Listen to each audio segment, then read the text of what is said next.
और मैं अगले सराफा को दावत नात दूंगा, मगर उससे पहले दो अशार अनवर भाई आपकी तवज्जो की। अनवर भाई और परवेज हारून साहब तशरीफ लाएं और आपकी समातों की नज़र कर रहा हूँ। और अनवर भाई अगर सुभान अल्लाह कह देंगे तो फिर मुझे पेश करने में मज़ा आएगा। हम स्कूल वाले बच्चों को तैयारियां कराते रहते हैं और कराते कराते खुद अपनी भी तैयारी हो जाती है।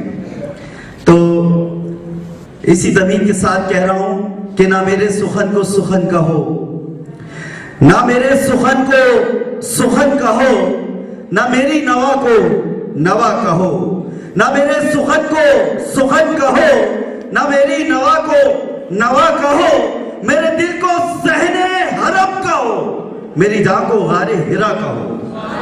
ना मेरे सुखन को सुखन कहो, ना मेरी नवा को नवा कहो, मेरे दिल को सहने हरम कहो, मेरी जान को गारे हिरा कहो। ना धड़क न तारा न फूल हूँ, कदमे हुजूरे पाक की धूल हूँ, मैं शहीद इश्क़ रसूल हूँ। मेरी मौत को भी बका कहो, मेरी मौत को भी बका कहो, ना मेरे सुखन को सुखन कहो, ना मेरी नवा को नवा कहो, मेरे दिल को सहने हरम कहो, मेरी जान को गारे हिरा कहो। ना धनक न तारा न फूल हूँ, कदमे हुजूरे पाक की धूल हूँ, मैं शहीद इश्क़ रसूल हूँ।